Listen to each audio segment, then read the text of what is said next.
हिंदुस्तान खुद सोने की चिड़िया हो जाएगा। आप जानते हैं स्विट्जरलैंड के अमीर होने की कहानी का राज क्या है? स्विट्जरलैंड कैसे इतना पैसे वाला देश हुआ? स्विट्जरलैंड के समृद्धशाली होने का एक और एक कारण है, स्विट्जरलैंड में इनकम टैक्स नाम का कोई कानून नहीं है। स्विट्जरलैंड में कोई भी इनकम पर टैक्स नहीं है, इसलिए वो देश इतना समृद्धशाली है। 50 साल पहले स्विट्जरलैंड दुनिया में सबसे ज्यादा गरीब देशों में गिना जाता था। उन्होंने अपने देश का इनकम टैक्स हटाया, आज वो देश समृद्धशाली है। वहां का गरीब से गरीब नागरिक एक बरस में जितनी कमाई करता है उतना हिंदुस्तान का कोई एक अच्छे से अच्छा उद्योगपति नहीं कर पाता। तो स्विट्जरलैंड अगर बिना इनकम टैक्स के समृद्धशाली हुआ तो आप क्यों नहीं हो सकते? आप भी लो। और हमारे यहां तो परंपरा है, हमारे यहां तो चाणक्य जैसे अर्थशास्त्री हुए जो कहा करते थे कि प्रजा के ऊपर अधिकतम टैक्स 5% होना चाहिए, इससे ज्यादा होना ही नहीं चाहिए। अधिकतम 5% चाणक्य ने कहा। और यहां तो टैक्स ही टैक्स है। 100% भी हो सकता है, 150% भी हो सकता है, 250% भी हो सकता है। तो टैक्सेशन के पूरे सिस्टम को सरकार अगर सरल करे, और मैं तो इस मान्यता का हूं कि ये जो मल्टीपल टैक्स सिस्टम है, मल्टीपल टैक्स सिस्टम माने सेंट्रल एक्साइज भी है, सेल्स टैक्स भी है, लोकल टैक्स भी है, टोल टैक्स भी है, रोड टैक्स भी है, ऑक्ट्रॉय का भी है, कैपिटल गेन का भी है, इसका भी है, उसका, ये सब टैक्स हटा दो। सिंगल पॉइंट एक टैक्स लगा दो अगर लेना है तो, नहीं तो वो भी हम लगाओ, वो भी हटा दो। 5 साल के लिए 0 टैक्स कर दो पूरी इकोनॉमी को, हिंदुस्तान तो कहीं से कहीं पहुंच सकती है। और ये भी कैसे हो सकता है?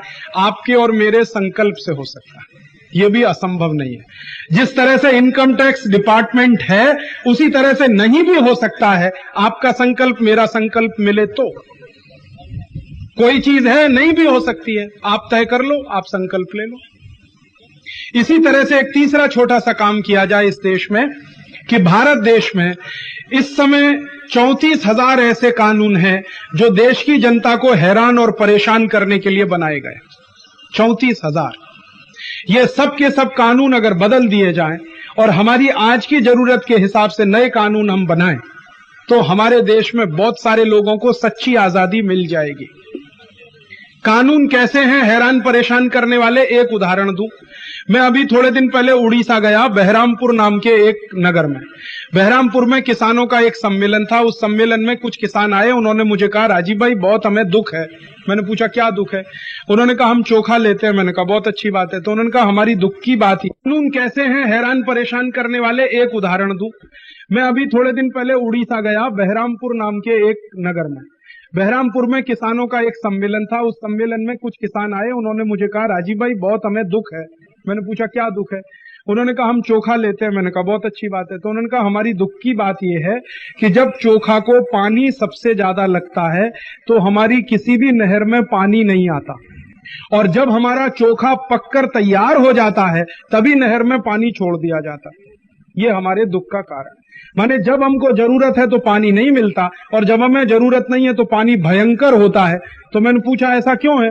तो उन्होंने कहा कानून है। तो मैं मिला, इरिगेशन डिपार्टमेंट में गया, एक इंजीनियर से मिला। मैंने उसको पूछा ये क्या नियम है आपका कि जब किसान को, खेडूत को पानी की सबसे ज्यादा जरूरत है आप पानी छोड़ते नहीं, और जब उसको पानी लगता नहीं तभी आप पानी छोड़ देते हो? तो उसने कहा राजीव भाई मैं क्या करूं, 1910 का बनाया हुआ एक कानून है जो आज भी चल रहा है हमारे। अब मैंने उस कानून की हिस्ट्री निकाली कि 1910 में ये कानून कभी लगा था।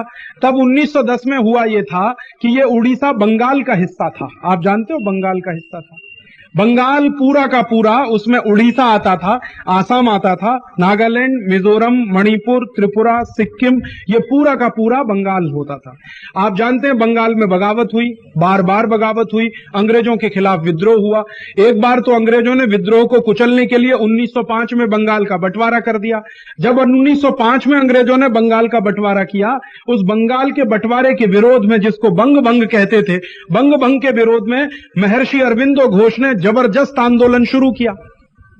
उधर महर्षि अरविंदो घोष ने आंदोलन शुरू किया बंगाल में, इधर उत्तर भारत में आंदोलन शुरू किया लाला लाजपत राय ने, और इधर आंदोलन शुरू किया लोकमान्य तिलक ने।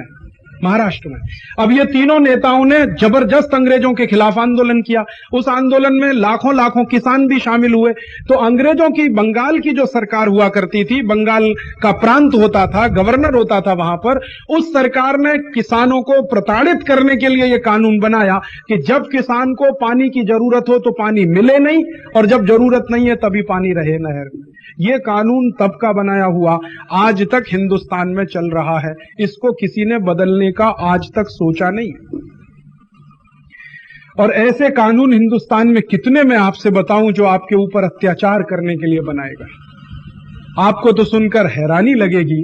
आप हिंदू हैं, मैं हिंदू हूं, ये दोनों के लिए तय करने का काम भी अंग्रेजों के समय के बनाए गए कानून के आधार पर होता है। आप भारत के नागरिक हैं या नहीं हैं, इसके लिए एक कानून है जिसका नाम है इंडियन सिटीजनशिप एक्ट। वो इंडियन सिटीजनशिप एक्ट अंग्रेजों के समय का बनाया हुआ है। आपके पास राशन कार्ड है और आप राशन कार्ड होने के बाद ही वोटर हो सकते हैं, और वोटर होने के बाद ही बोनाफाइड सिटीजन माने जाते हैं। आप जानते हैं ये राशन कार्ड का कानून अंग्रेजों के जमाने का बनाया हुआ, 1946 में बनाया था ये कानून अंग्रेज। आप हिंदू हैं, मैं हिंदू हूं, ये 1935 में अंग्रेजों ने तय की गई डेफिनेशन के आधार पर है। कौन हिंदू है, कौन मुसलमान है, कौन ईसाई है, कौन क्रिश्चियन है, ये अंग्रेजों की तय की गई डेफिनेशन है, हमारी नहीं है। हमारा सिटीजनशिप एक्ट अंग्रेजों का बनाया हुआ, हम हिंदू हैं नहीं हैं वो अंग्रेजों का बनाया हुआ। हमारे देश का पुलिस का कानून जिसको इंडियन पुलिस एक्ट कहते हैं, ये इतना अत्याचारी कानून है।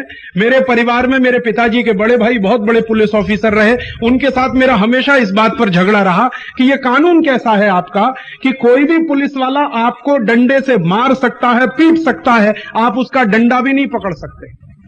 अगर आपने डंडा पकड़ लिया तो केस आपके खिलाफ बनेगा, पुलिस वाले के खिलाफ नहीं बनेगा। क्या केस बनेगा?